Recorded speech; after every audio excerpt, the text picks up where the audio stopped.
You are holding a pen over a state-issued death certificate.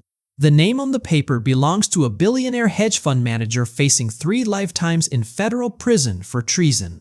The body lying on the cold steel table in front of you belongs to a homeless man who froze to death last Tuesday.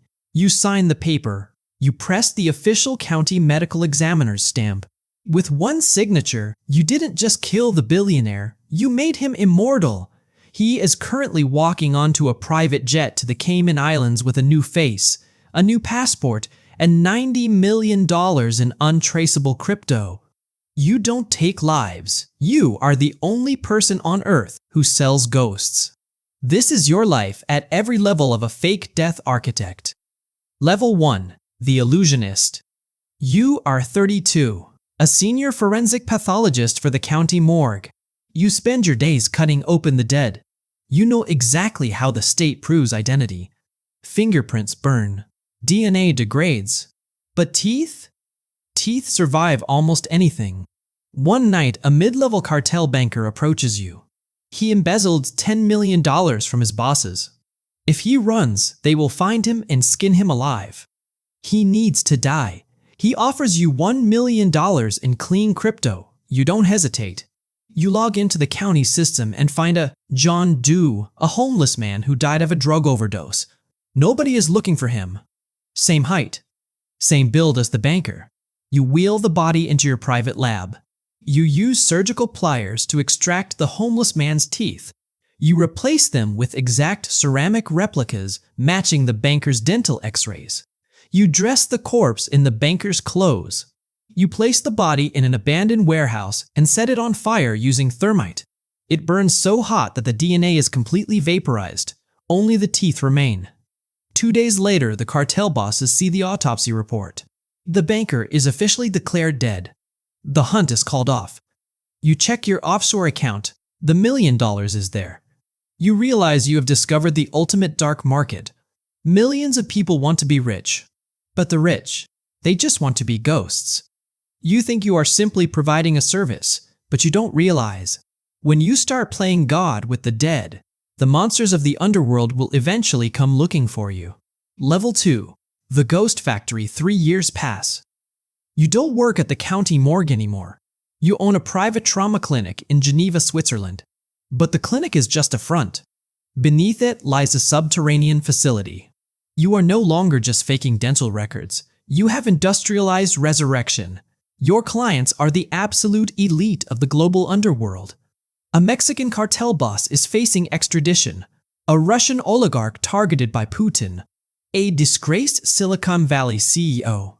The entry fee is $20 million in untraceable Monero. When a client arrives, they don't just get a fake passport. They get completely unmade. You employ 2 disgraced plastic surgeons who specialize in facial bone reconstruction. You burn off their fingerprints with concentrated acid. You alter their vocal cords. While they are recovering in a medically induced coma, you find their donor. You have a network of corrupt paramedics across Europe.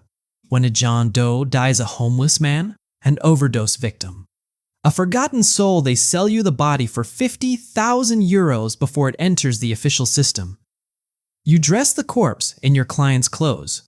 You plant their DNA hair, blood, fingernails on the dead body. Then you arrange the accident. A private jet crashed in the Alps, a yacht explosion in the Mediterranean, a tragic house fire. By the time Interpol tests the remains, they find exactly what you planted. The case is closed. Your client wakes up 6 weeks later with a new face, a new voice, and a new life in a non-extradition country. You are making $50 million a month. You sit in your immaculate glass office, watching the snow fall over the Swiss Alps. You don't feel guilty. You feel like a savior. You are the ultimate eraser of sins. But arrogance is blinding. You think you are above the consequences of the monsters you set free. You are about to learn how wrong you are. Level 3. The Monsters Escape. Year 5. You receive a priority encrypted message. The client offers $80 million, cash up front, no questions asked. He is an American microbiologist, a senior researcher at a Level 4 biocontainment facility in Maryland. He says he is being framed by the CIA for corporate espionage. He looks terrified. He looks pathetic. You take the job. You execute your masterpiece. You purchase a small, twin-engine Cessna plane. You load a John Doe into the pilot's seat. You rig the fuel line to explode mid-air over the Atlantic Ocean, far beyond radar range. The scientist's dental records and a strand of his hair are planted in the cockpit. The plane goes down. The Coast Guard finds the wreckage 2 days later. The DNA confirms the identity. The scientist is officially dead. You put him on a private yacht heading to a non-extradition island in the South Pacific. You drink a glass of 60-year-old scotch. You feel like a god of mercy. Until the next morning. You turn on the global news network. Breaking news. Every channel. The CDC and Homeland Security have locked down the Maryland facility. The scientist wasn't framed. He didn't just run. He stole 3 vials of a weaponized airborne hemorrhagic fever virus before he disappeared. A virus with a 90% fatality rate, enough to wipe out half a continent. You drop your glass. It shatters on the marble floor. You didn't save an innocent man. You just made the most dangerous bioterrorist in the world completely invisible. Interpol isn't looking for him. The CIA thinks he's at the bottom of the ocean. He is sitting on an island with $80 million, a new face, and a weapon of mass destruction, and you handed him the key. For the first time in your entire life, you feel absolute, paralyzing terror. Level 4. The Burn Notice. You have exactly 72 hours before the CIA connects the dots. You try to hack into your offshore accounts to transfer your wealth, but your screens flash red. access denied. The NSA found the payment trail. Your clinic in Geneva is raided by Interpol. Your 2 plastic surgeons are arrested. You are no longer the architect. You are the world's most wanted man. You run. You break every rule you ever made. You hide in a safe house outside Prague. Your burner phone lights up with a single text from an insider. Tactical team en route. ETA, 40 minutes. They have orders to shoot on site.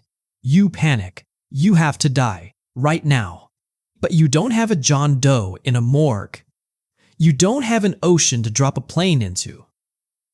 You have 40 minutes and a canister of industrial thermite. You realize the horrifying truth. The only way to fake your death is to leave a piece of yourself behind. You go to the kitchen. You grab a heavy meat cleaver. You place your left hand on the wooden cutting board. You close your eyes. You bite down on a leather belt. You sever your left index and middle fingers.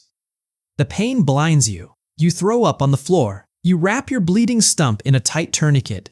You place your severed fingers, your blood-soaked clothes, and your real passport next to a gas main in the basement. You ignite the thermite. You stumble out the back door into the freezing night, clutching your bleeding hand as the safe house erupts into a massive fireball. You survived. But you left your identity burning in the rubble. Level 5. The Purgatory 6 months pass. The FBI formally closes your file. They found the charred remains and your severed fingers in the Prague safe house. The DNA matched. The architect is officially dead. You should feel victorious. But you don't. You are sitting in a freezing one-room wooden cabin in remote Iceland. Outside, the wind howls in the perpetual darkness of winter. You wear a cheap wool sweater. Your left hand, missing 2 fingers, constantly aches in the cold. You have a cold storage crypto wallet in your pocket. It holds $500 million, but it is entirely useless. The moment you connect it to any network, the NSA algorithms will flag the dormant account. The ghost will become a target again. You are the poorest half-billionaire on Earth. You open a burner laptop. You connect through 7 different proxies. You watch a blurry, silent live stream of a cemetery in Chicago. It's your mother's funeral. There are only 4 people standing in the rain. You watch as they lower her casket into the ground. You cannot send flowers. You cannot call your sister. You cannot even cry out loud because the walls of the cabin are thin and the landlord lives next door. You look at the blank screen. You spent your entire life turning monsters into ghosts so they could live in paradise. But your ultimate masterpiece was turning yourself into a ghost, only to realize that you didn't build a paradise. You built a purgatory. You close the laptop. You wrap a thin blanket around your shivering shoulders, waiting for an end that you already signed on a death certificate 6 months ago. You are alive, but you have never been more dead.